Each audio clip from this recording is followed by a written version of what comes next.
Alrighty, and welcome back to the Mother-Daughter Disney podcast. My name is Amanda, and for the first time ever, my mom is actually not going to be with me as I record this podcast. She's okay, everything is going okay. It's just some logistical things that we had going on. However, I did see Avatar Fire and Ash this week, so I still did want to do the podcast episode because I have a lot of thoughts. I thought it was fun. I still wanted to review the movie. But unfortunately, my mom will not be with us for this podcast, but she will hear all about Avatar Fire and Ash. And also, I will say my mom has actually never seen the Avatar movies, so she's never actually seen the first or the second ones, and I saw the third one by myself as well too. So it was going to be another podcast where I'm just sitting here telling her about the movies, right? So, all right, let's just jump into it. So first, a little bit of history about the movie. So after the success of the first Avatar movie in 2009, 2 sequels were announced to premiere in the 2010s, but due to new technology required to film the underwater scenes, there were significant delays that were occurring to work on the writing, the pre-production, all of the visual effects that we see in these films.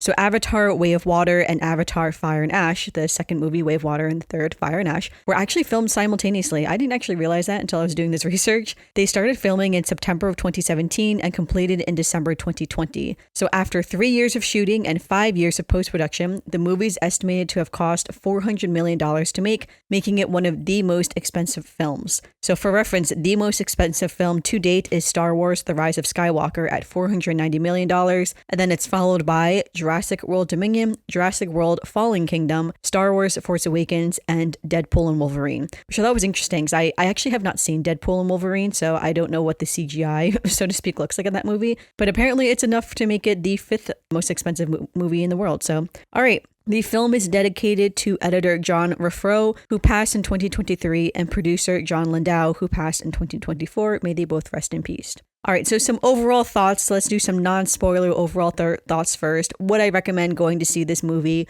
Overall, yes, I would recommend the movie. I did like the movie a lot overall. I think especially if you're a big sci-fi or, if you like the previous movies, you will definitely like this movie, in my opinion. I think the world of Pandora is, of course, super immersive. It's so colorful. It's very creative. And a lot of the scenes and the shots are just extremely beautiful to see. Just like hands down that I feel like that's a lot of reasons why people like Avatar and Pandora and the world and everything. It's just because it's so unique in that sense. Now, I don't think you need to see the very first Avatar movie to see the third one, but I do think you need to see the second film, Way of Water, because the events of Fire and Ash take place directly after Way of Water, and a lot of not the consequences, but a lot of things that happen in the Way of Water, the storylines are going to be directly continued in Fire and Ash with very little time jump, I would say. So I'm not gonna fully recap Way of Water. So if I skip over some context or if I say something that maybe seems out of context, and maybe because it's in context of Way of Water, and I'm basically just trying to avoid summarizing 2 movies in total. I will say if my mom was here, I probably would have had to summarize a little bit more just because, again, she's never seen any of the Avatar movies. But again, it's I'm going to try to avoid summarizing 2 movies. So instead, we'll try to keep it at high level, what you need to know for Way of Water and to know what's going on in Fire and Ash. I also want to note too that normally we like to go scene by scene in our plot summary and review movie again, scene by scene. But if I'm being honest, this movie was 3.5 hours long, so it's quite long. So I'm not going to go as scene by scene as I normally do, because we would literally be here basically for the whole movie of me just explaining scene by scene. So if it seems like I'm skipping over some stuff as I talk about the plot, it's really just for the sake of time and to stick to the main plot of the overall movie. So all right, first let's get into who are our main players in these films. So first, of course, we have Jake Sully. He's the protagonist throughout all 3 of these films. He was a Marine on Earth, and his brother was a scientist but was killed, so he ended up taking his brother's avatar body. Long story short, came to the epiphany that the colonization of Pandora and the way that they were doing so, the RDA, was extremely bad and poor both for the planet and for the native people, the Na'vi, who lived there. And along the way, he also fell in love with Neytiri. Now, I guess this is a good point to point out that the people who actually live on the moon, it's not even a planet actually. So Pandora is a moon of a planet. So the people who live on Pandora, they are the Na'vi, and then the avatars are the bodies that the humans created, where they could transfer their consciousness into the body of a Na'vi, and that body is an avatar. And again, it's kind of funny because I saw some people talking online how it's TBT to when Jake's twin brother was killed, and that's the only reason why he's even here. And I feel like that was relevant in the first movie, but they literally don't bring it up at all in Way of Water or Fire and Ash. The fact fact that, you know, his brother was killed, and that's even why he's even here in the first place. So yeah, not brought up at all, but again, it was technically a plot point in the first movie and why Jake is even on Pandora to begin with. So all right, then of course we have Neytiri, who is my favorite character. She was the chief's daughter of her tribe and was tasked with teaching Jake the way of the Na'vi, and of course she fell in love with Jake, but she's also a warrior through and through, that is for sure. In Way of Water, Jake and Neytiri have 4 kids. Their oldest is Neteyam. He was kind of like the best boy type vibes, right? He was admired by all. He was, you know, very well respected and well loved by his parents, and he was killed in the second movie towards the end. Their next child is Kiri. Kiri is technically an adopted daughter because her biological mother is the scientist Dr. Grace Augustine, and so she was born of Grace Augustine's avatar body, but is unknown who her biological father is. So that was the thing that kind of happened in Way of Water. Is like Kiri's like, I wonder who my dad is type of thing, and everyone else is like, well, there's only a small collective group of people it could have been, right? It's like there's not that many people it could have been for her father, but she doesn't know who it is, and she's just always kind of been curious about it. And she is of course taken in by Jake and Neytiri and raised as their own, as their daughter. Next up we have Loak, who is their second son. Loak is more of like that troublemaker, you know, type stereotype. He's always in trouble, always messing up, often kind of like the disappointment of the family type of thing, and he really takes that to heart. And then their final child is Tuk. She's the youngest daughter, and honestly Tuk is kind of just there. So she's basically just used as a damsel in distress most of the time, like literally just used for leverage for like the antagonist of this film. Like every time it's like they need to get the upper hand, they got one of the kids, either Kiri or Tuk, and it's like that's basically what Tuk is kind of used for. All right, so for our main antagonist, I would say there's a few types of main antagonists, but the main antagonist I would say is Miles Quaritch. So Quaritch, he was killed technically in the first film, but again, fake science. He's brought back to life with the same memories and personalities that were uploaded into an avatar body, so he kind of gets a second life. We'll go into that later. And he is tasked with capturing Jake Sully. That's like a huge thing in the second and the third movie, is that they want Jake Sully so bad, right? It's because Jake Sully is messing up all their plans. They you know, the Earth is dying. They want the people of Earth, the humans, to come to Pandora to live on this moon and start anew. But Jake Sully is ruining it for everyone.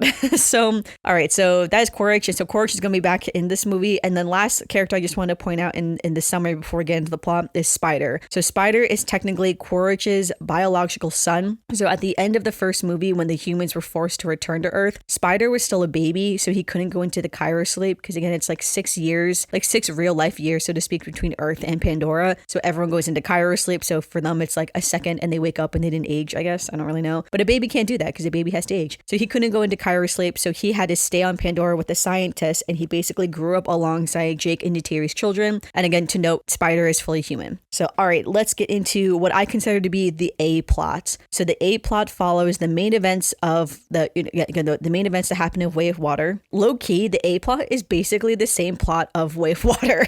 Like when you boil it down into a sentence, Quaritch is trying to capture Jake and Jake is trying to protect his family, right? Like if we had to say the whole plot in one sentence, that's essentially the plot, right?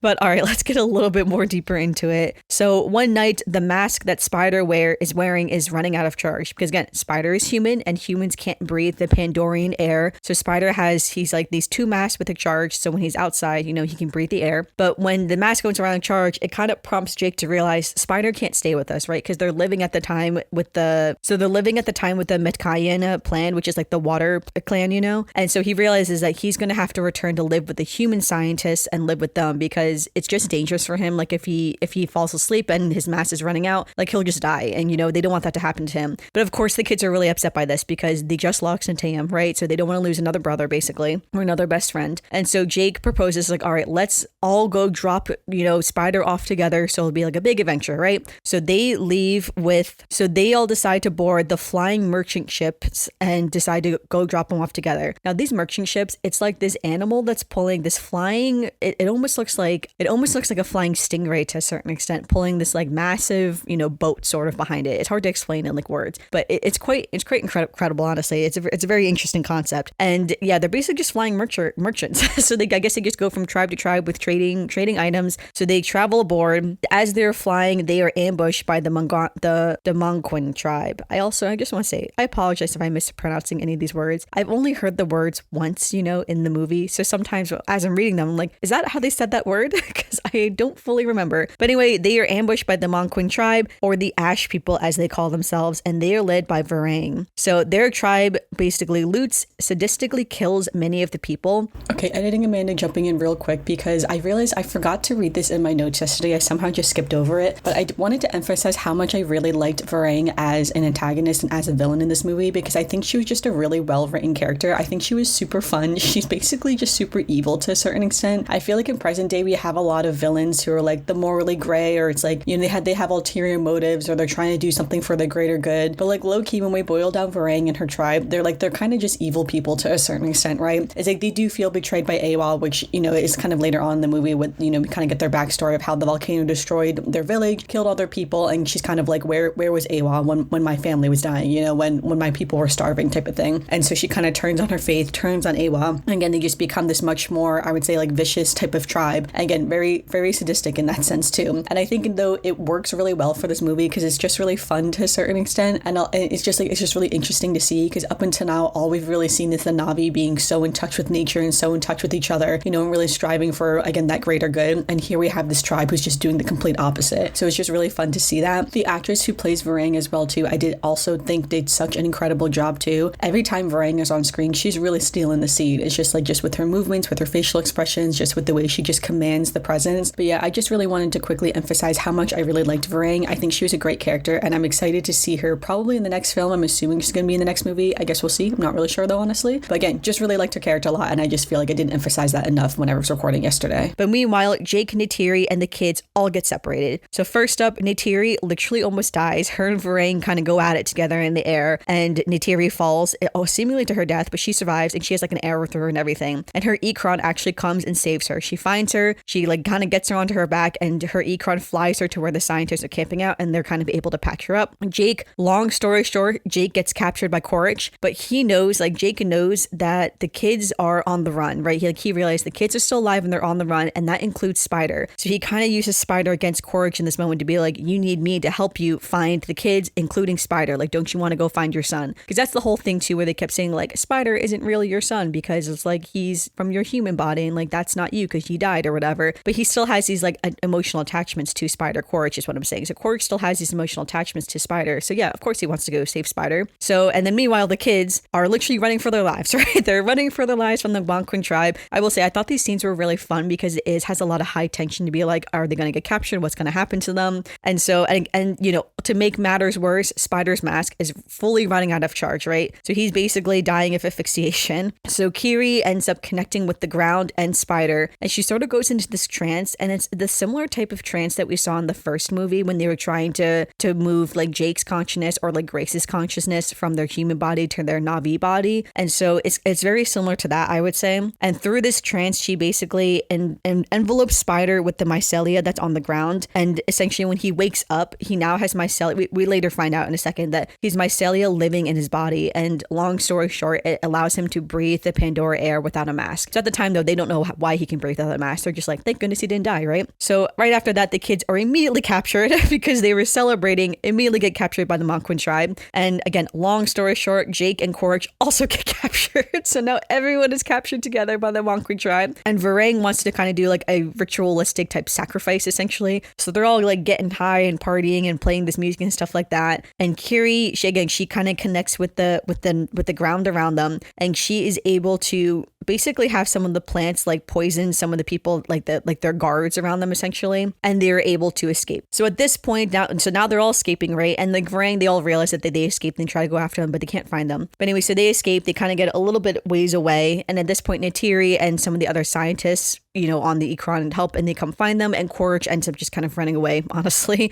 I feel like that's going to be a theme. The Korich just kind of like leaves, and he just kind of survives. So anyway, so they find them and they bring them back to their base camp. So now the human scientists are now studying Spider, you know, because they're going to be like, they're also wondering how can the first human can now breathe, you know, in the air. So this is when they find out the mycelia is a fully part of him, but not only that, but it's also growing a neural queue from the back of his head. So all Na'vi have those long braids with the little, I don't know, it's like the little jellyfish type thing at the end of the braids that allow them to connect, you know, to the world of Pandora. So he's growing one of these two because of the mycella in his body. Now Jake does say, can we remove the mycella from his body? And they're like, no, we can't remove it because it's a part of who he is now. So if we remove it, it would kill kill him. It would also kill the mycelia too, because it's like an organism living in his body. So they're both basically depending on each other. So the main concern here now is that can this be reverse engineered, right? Because they know that the RDA, they want the humans all to come live on Pandora now because the Earth is dying. But if they can reverse engineer this, then that means all the humans who are coming can live on Pandora without a mask, which is just, logistically, it just means that it's just dangerous, right? For the Na'vi and for Pandora itself, if everyone could just breathe freely without a mask. So anyway, so they realize that this is a problem,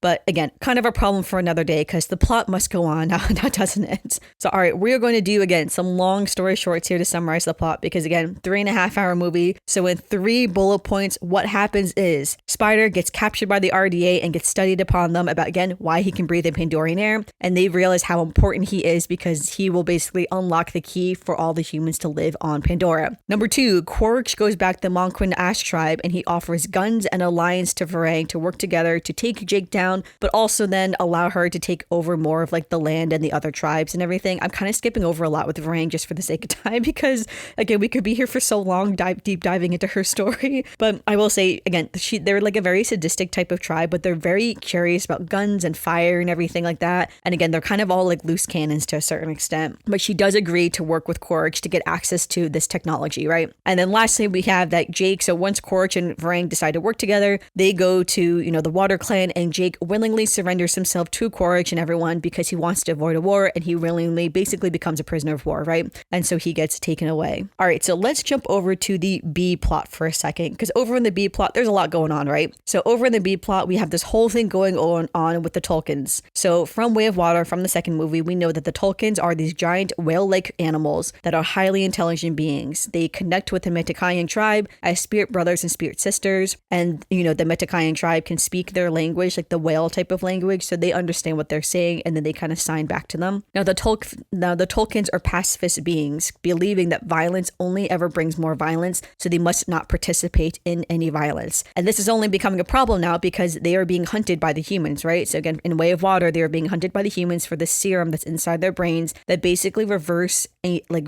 aging in humans. So because they're being hunted and they refuse to fight, they're basically making it a little bit easier for them to be killed, which is very dangerous because they really want the serum that's in their brains. So one specific Tolkien, who is Payakan is outcasted by the other Tolkiens because he tried to fight back when his clan was being hunted. But again, as a pacifist clan in a whole, using violence against others is extremely bad. So he's fully outcast now and he cannot be with the other Tolkiens. But Loak, again, the second son of Neytiri and Jake, he has become spirit brothers with Payakan. And remember, Loak is kind of that outcast himself, right? He's always in trouble. He's always a disappointment to his family. So he really sees himself in Payakan and knows that Payakan is really just trying to protect his family, right? He's trying to protect his clan, protect his people against these people who are trying to kill them, right? For selfish reasons to a certain extent. So Loak goes off by himself to search for Payakan. And of course, then we have Tessiria and Nuang and Rotzko also go after him too. Long story short, they find Payakan and they're making their way back together, right? So as this is happening, we also learn from,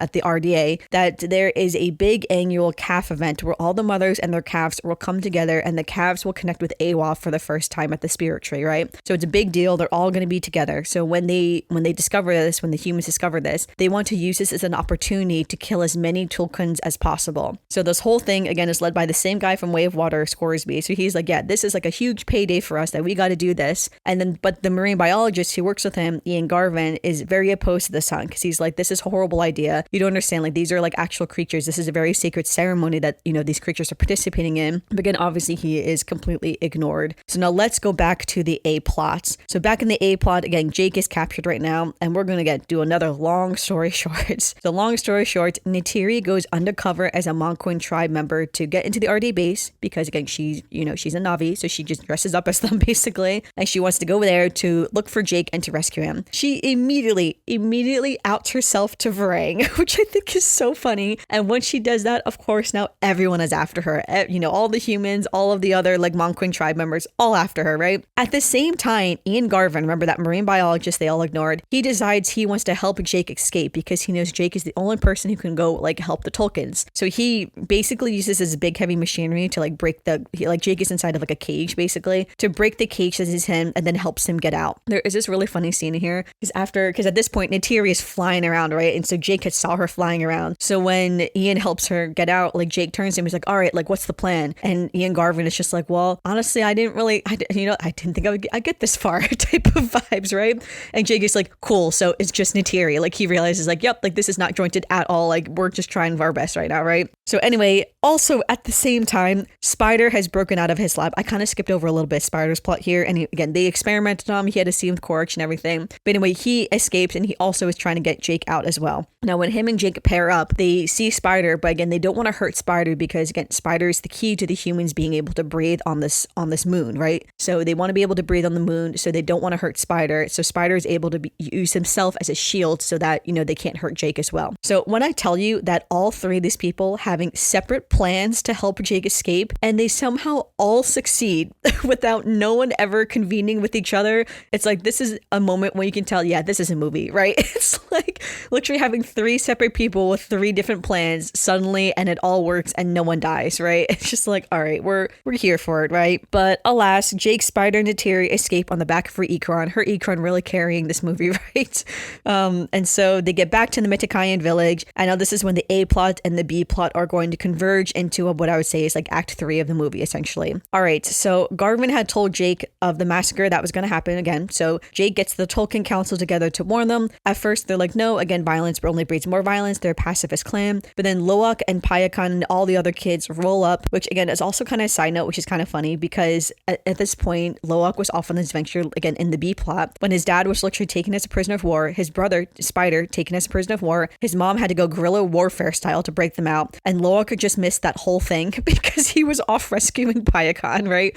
But anyway, back to this, they are able to get the council to finally listen to him and understand the severity of the threat of what the humans are. And so meanwhile, Jake then also has to go back to find Torok. So remember, he was like Torok Mach 2 in the first film. So he goes back to find that largest Ikram. And as Torok Mach 2, he becomes a very well-respected leader and warrior amongst the Na'vi tribes and is able to unite all the different Na'vi tribes together against their common foe, which in this case is the humans, or they actually call them the Sky People a lot. So against the Sky People, so to speak. Because again, there are like the human scientists that are their friends, that they do like the human scientists. So it's like the RDA and like I say in quotes, the Sky People that they're actually against, which I mean, like they're all humans too for the most part. Well, I guess no, because I guess Quaritch is in an avatar body. But anyway, so all the tribes come together to protect the Tulkuns, and they seemingly have the upper hand for a little bit. But then when Quaritch and the Monkwing tribe arrive, the tides turn and they no longer have the upper hand. And all right, so we have to take a little side story because I didn't mention this before, but this whole time Kiri had been struggling to connect with Eywa. So even though she literally is the most spiritual of everyone in these entire films, Eywa always is seemingly blocking her out. So eventually we learn from Jake and Norm, who's one of the scientists, that Kiri has no biological father. She is an exact DNA match to Grace Augustine, who we thought was her mother. So Kiri realizes this immediately. She's like, so I'm a clone,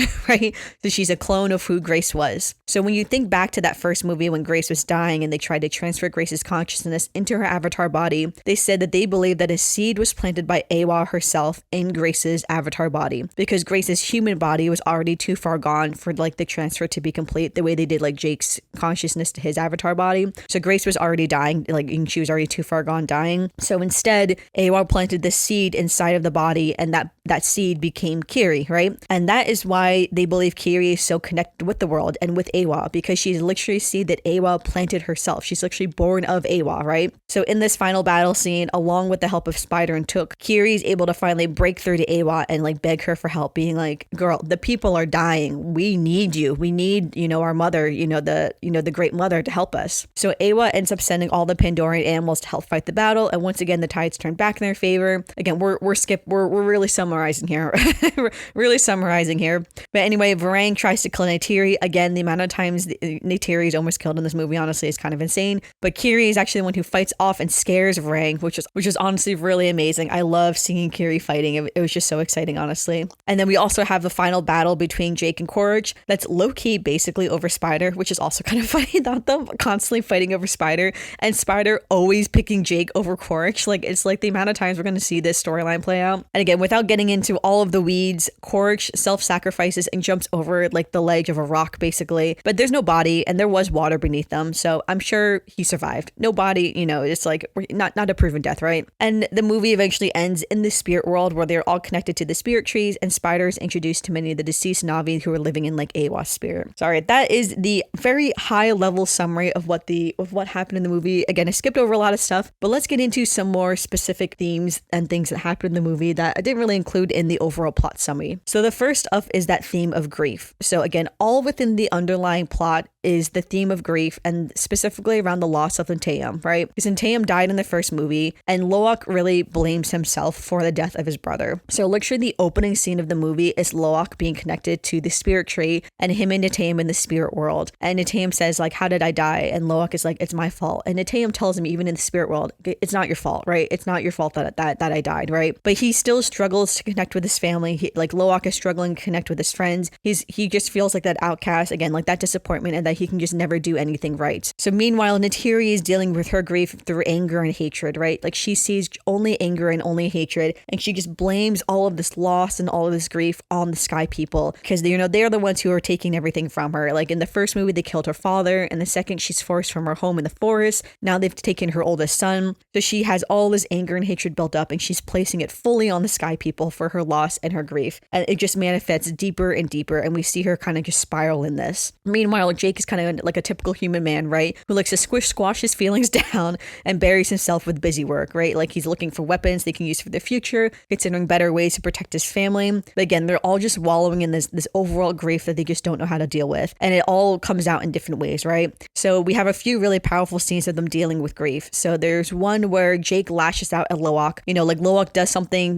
that, upsets Jake, and he lashes out at him, and it says like, you're the reason why Taeyam died, right? And up until that point, Loak had also been blaming himself for his brother's death. But in this moment, he turns around, he's like, no, it's not my fault. I didn't kill Taeyam. Like, it's not my fault, right? Like, he's like, no, this isn't my fault. And he runs off. And Jake realizes too that like, that's not what he meant when he said that to Loak. But at the same time, again, he's just so lost in his own grief of losing his son that, so you just don't know how to deal with it. I feel like it's a really raw way to deal with emotion and grief in this, and you're really seeing it played out like before your very eyes. So now Loak, lost in his own grief, even considers ending it all himself. Remember, Loak is only supposed to be like 14 years old, right? So here's this child being blamed for his older brother's death, seeing all these things happen. It's like all these horrible things going on around him, and of course he doesn't. But Kiri, Tuck, and Taseya, they all come and remind him that's like they are all there for him. They all love and support him, and know that it's like you're not the reason for Taeyam's death, right? And it's like we're all here to be with you through these times, and the ancestors, they're here too. We also get a scene too with Jake and Neytiri where they have this scene where Jake is kind of is pushing Neytiri to be like, what, like so you need to let go of this anger and this hatred, and he basically forces her to admit this really ugly truth that she hates humans, but she also carries this shame that she's married to a human. Her children are technically half human, right? So in the movie they always point out how the Na'vi all have 4 fingers, but the Jake and his kids all have 5 fingers because humans have 5 fingers. So Jake says to her, is like, if you hate the humans, if you hate all humans, do you hate me? It's like, do you hate your own children? And she has to shamefully admit that part of her does hate that she sees her children. That says every time they do something wrong or they get in trouble, it's to her, she's like, that's the human side of them, right? And she's, this shame that she carries of realizing that she doesn't like the humans, but also she picked a human once, right? She picked Jake over everyone else at some point in her life, and her kids are half human because of that. And so it's really just exploring that ugly truth of shame and anger and hatred and grief, that she's just filled with so much grief that she just doesn't know what to do with it, and how it's just manifesting inside herself. And especially too her hatred towards Spider, right? Because Spider's a human. She doesn't like Spider. She's like, she's seeing him as all the other humans who have taken so much from her that she just doesn't know how to deal with it. And there's a point in the movie where she turns to Jake and she tells him, she's like, it's like, to protect everyone, Spider needs to be eliminated, right? Like, he's a threat to all of us. It's it's like if the humans can come to Pandora and breathe the Pandoran air, that is a threat to all of us, and he is the key to that. Which means if you eliminate him, you eliminate that problem, right? But at the same time though, Jake is like, no, like that's wild, right? Like, he's our pseudo adopted son. Like, he loves Spider. Everyone loves Spider in the movie, right? He's like, we're not going to do that. But then after Jake is captured and they all escape, he realizes like maybe Neytiri is right? Because like this is one child to save all of the Na'vi, all of Pandora. And so he kind of has this point where he tells Neytiri, he's like, maybe you're right, and it's like, maybe we should eliminate Spider, right? Like maybe we should murder this child in cold blood. And even at the moment, Neytiri's just like, what do you mean? She's like, Spider just saved your life, because again, when they had that whole escape scene, Spider was one of the main reasons why Jake didn't die, because Spider used himself as a shield so that they wouldn't kill Jake because he was standing in front of him, because they wanted Spider so bad. So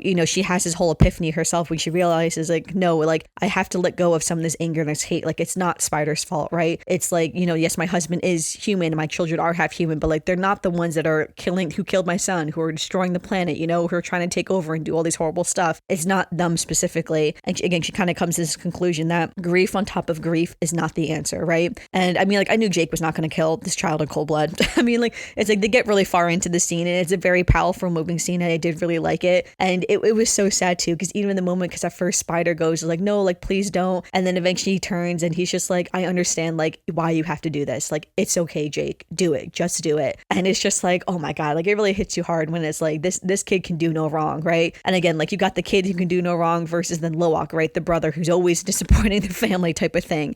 So it's, again, you got a lot of interesting parallels there. But again, it's just showing how grief is ever evolving, ever changing, bringing out the worst in everyone, but also bringing out what really matters. It's like, when Terry comes to them and, they're all kind of hugging and crying, she says like, we will find another way. And that's kind of a theme that's throughout all his movies. They keep saying like, we'll find another way to like make it work, whatever it is, to keep the family together. And again, talking about that parallel too, I feel like there are a lot of really good parallels within the movies. Again, we have that parallel between Spider and Loak, as well as like those two sons. But one of the other really big parallels, of course, is between Quaritch and Jake, right? So Quaritch is trying to be this good dad to Spider, but Quaritch is a bad person, objectively. Whereas then we have Jake, who is objectively a good person, but is also struggling to connect with his son, Loak. So the idea that we have both Jake and Quaritch, who are both having the same fatherly struggle to connect emotionally with their child, but also wanting to protect their sons at all costs. It's just a really interesting parallel that you see throughout the whole movie. Another one that we see too is with the idea of faith, right? So again, I didn't really get a lot into Varang's backstory, again, the new antagonist in this movie, but the reason why her tribe is so sadistic is because they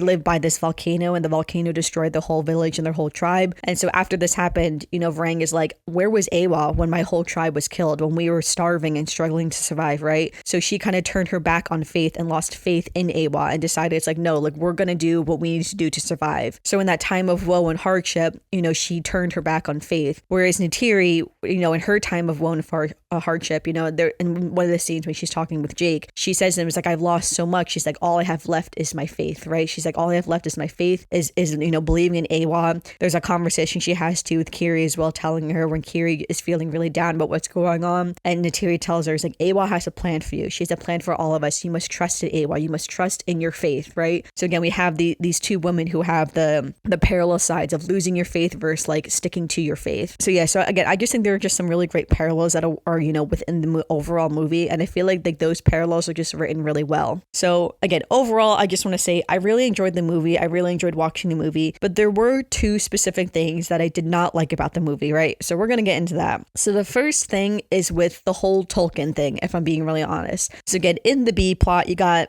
Scoresby, who is hunting the Tolkiens for that serum in their brains that it's basically going to lead to no aging and eternal life. Now this is in the second movie too, and I had the same problem. So in theory, this is more of like a second movie problem, but it's carried on into third, which is why I feel like I can still talk about it. So all right. So first off, Scoresby corners the mothers and the calves and kills the mothers to get this serum. Now I am not a hunter. I'm literally a vegetarian, right? But I feel like I've always known that like every hunter knows that you don't kill the mother, because if you kill the mother of a creature, you won't have any more prey to hunt down the road. So whenever I saw this in the second movie, and again, it reiterated in the third movie, I was like, it doesn't make any sense that they are hunting the mothers. Like, this is just like basic philosophy, right? It's like, why are you killing all the mothers? Because eventually you're going to run out of prey. Like, it's just like the idiocy. I feel like this is meant to highlight the idiocy of the situation, because I felt like that was so frustrating and also just like, kind of stupid. But also, even further, in the second movie, Quaritch is literally brought back to life as the main antagonist because they stored his memories and his personality basically to a hard drive and then re-uploaded that to his genetically identical version of himself in the Avatar, right, in the Na'vi body. So even though Quaritch was literally murdered in the first movie, he's now in the second and the third movie basically the same dude with the same memories and personality as his human counterpart that was killed in the first movie. And they even say it multiple times, like Neytiri and Jake are like, we literally killed you and you're back. It's like, how did that happen, right? So in theory, if you can store your memories and personality and basically re-upload those memories and personalities to a new body, is that not a form of immortality? Like, sure, you're no longer human, and it's like, sure, you're in a different body, but in theory, you can make more avatar bodies. Like, clearly they've made avatar bodies, right? We've never seen an avatar body be made. I don't know how they do it, but in theory, theory, you could do it. Okay, editing Amanda, jumping back in just to quickly say that I've seen some people online saying that it's like, well, it costs a lot of money to like grow the avatar bodies and stuff, so it's a lot cheaper to just, hunt the Tolkien. And while I don't disagree with this idea that it's like, yes, it makes more sense to go the cheaper route of hunting the Tolkien, it still doesn't make any sense because again, it's like it's still, I guess it's like two different forms of immortality, but I still think it's like you should be investing money then into growing the avatar bodies and growing bodies because that's still it's like a more tangible form of immortality again, because you can still be killed in a car accident, you can still be killed in other ways. Like Quaritch was murdered, right? Like his body was gone and then he came back to life. It's like, is that not a more feasible form of immortality than just anti-aging? I don't know. So that's just my argument. It's like, I get it. It's like, sure, it's like, cheaper and easier. But at the same time though, I feel like maybe you should be investing your resources into this other form of immortality that you already have. So again, in theory, if you can just keep re-uploading your memories and personalities to a new body, you could just keep transferring to new bodies and just live as an avatar indefinitely. Again, in theory. So is that not, again, a form of immortality? So when this guy is hunting the Tolkiens to get this serum that is basically an anti-aging serum, I'm like, but you've sort of already achieved a level of immortality in this world and in this universe. So is that not a better form of immortality? Because even though anti-aging serum allows you to never age, you technically can still be killed. Like, what if you get in a car accident, let's say, right? It's like there's a lot of deaths that don't come with aging or come with illness, right? It's like you could still be murdered. I mean, like, again, Quaritch's character was actually murdered in the first movie, right? So if anything, the storing of the memories and personality and giving yourself a new body is almost a more effective way of immortality because your body can be killed and you can always live on in a new body. So I don't know. I feel like part of me is like, it's kind of like, all right, we have this whole plot and this whole thing around like why we're hunting the Tolkiens for this money and for this serum.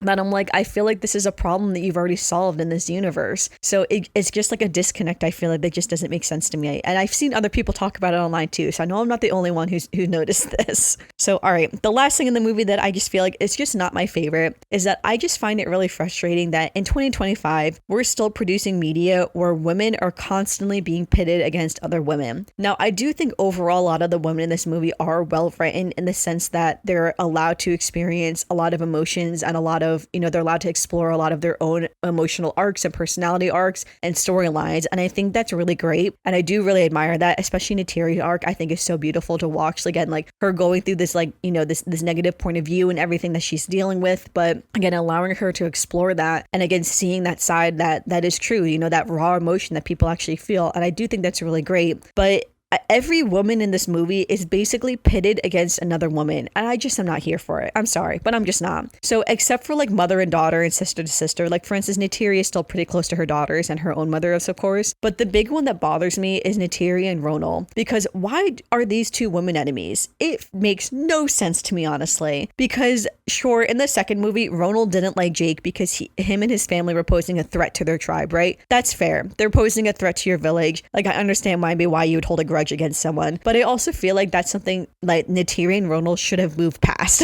And then literally it's like they don't get along the entire movie, and then in Ronal's final moments she has Neytiri take her daughter to protect, right? It's like Ronal literally dies and she says to Neytiri, like, protect my daughter, basically. And it's just like, I feel like Ronal's death honestly would have been more impactful if Neytiri and Ronal were like best friends at the end, right? If they had made up and they were best friends, and then it's like now Neytiri's losing yet another best friend in her life, right? Another person in her life, another person that is being taken by the Sky People, rather than this woman she barely tolerated in the first place. Like, I don't know. It's like Neytiri and Ronal annoy me the most. Then we also have Neytiri and Varang. Now, to be fair, Varang is a sadistic antagonist in this movie, so it does make sense why they do not get along, because in theory, Varang doesn't get along with anyone. But I feel like they really have these parallels between Varang and Neytiri specifically of how they do not get along. Again, like when Varang shot down Neytiri, and again, when Neytiri then got the upper hand on her, like, I don't know, I feel like their fight was just so personal for no reason, honestly. And then, again, just to point out one other, like parallel, say,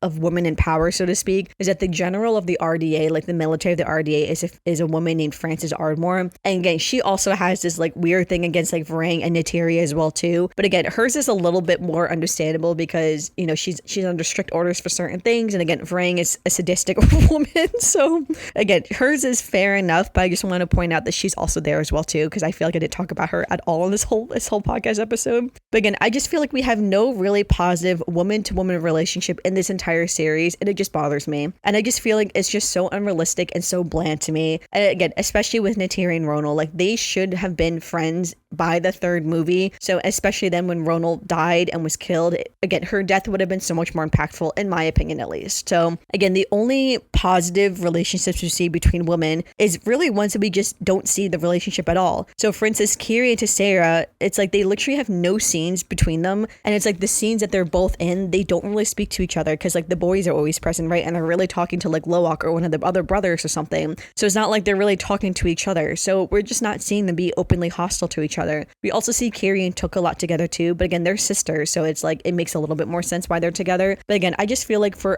the adult woman in this movie, there should have been more positive relationships is all. That's all I'm saying basically. And it is just annoying that in 2025 we still have women being pitted against other women, and I'm just over it. Personally, I'm over it. But again, it's like, again, if these are some of the worst things about the movie, you know, again, it's like it's not the worst things in the world for sure, because overall, again, I did really enjoy the movie. I did really like the movie overall. I will say I did see the movie in 3D as well, and I'm usually not a 3D person. I usually find 3D movies to be quite tiring. But it's funny because I saw this post that James Cameron had talked about. The director of the movie had said that he did a lot of studying about like brain research basically when filming this movie and thinking about making the movie 3D, because for instance, he said it's not that your eyes get tired watching a 3D movie, it's that like your brain gets tired watching a 3D movie. And again, it's a 3.5 hour movie, right, that I watched in 3D. I was fine the whole time. I was really surprised that like by the end of the movie I kind of forgot the movie was even in 3D. So I will say it's like I do think they did a pretty good job on that behalf. But again, overall, really enjoyed the movie. I would love to hear what you thought of the movie overall too. Again, I know I stuck to a very high level review for this podcast. But again, in an attempt to not make this podcast like 2 hours long. So it's like that is the review we're gonna do here. But again, overall, really liked it. Definitely let me know what you thought of the movie on our Instagram, AlmostAmandaX. I will also have it linked in the description below. So alright, so normally this is where we would talk about a little bit of Disney news, but I actually have no Disney news prepped for today's episode, so I apologize about that. We will come back in January with some more Disney news, but for now, let's just do some Disney birthdays. First up, on December 22nd is Elsa's birthday, so happy birthday to Elsa. Then also on December 23rd, it is my friend Steen's birthday, so happy birthday to my friend Steen. And then of course, Merry Christmas to everyone who celebrates Christmas on December 25th. So definitely Merry Christmas to everyone, and that brings us to our final segment of today's podcast, our Disney memory. So for today's Disney memory, I would say my main memory is when I saw the first Avatar movie. I saw it in 2009 with my dad, and I liked it. I liked it a lot. I remember when I saw it. I remember I only watched it that one time in theaters with my dad, and I liked it. But then I never thought about it again. I feel like the first movie became such a phenomenon that I remember when they announced that they were going to build Pandora in Animal Kingdom, I was surprised in the way because I was like, wow, like people like that movie that much. Like, again, I was not a huge fan of the first movie. I became a big fan of the second movie, and I really liked the third movie. But the first movie, even when I rewatched it, again, not a big fan of the first movie. I think the first movie is just too much exposition in my opinion. And again, some beautiful scenes, some beautiful things, but to me, the plot, I was just not here for it. Again, but in the second and third, that is where we got the characters, we get the plot, everything is really striving and moving forward in there. But again, I just remember seeing the first movie, really liked it, but then never thought about it again until they built Pandora in Animal Kingdom, which is kind of funny. But all right, thanks everyone for listening to this week's episode of the podcast. Make sure you guys review an Apple Podcast or Spotify, or leave a comment down below if you're watching on YouTube. We will have no episode between the week of Christmas and New Year's, so we will see everyone back in 2026. Thank you so much for everyone who listened to this week's episode of the podcast. Again, it's like, we're looking forward to the new year and a new set of podcast episodes with my mom, of course, as well. But until then, we will see you all real soon.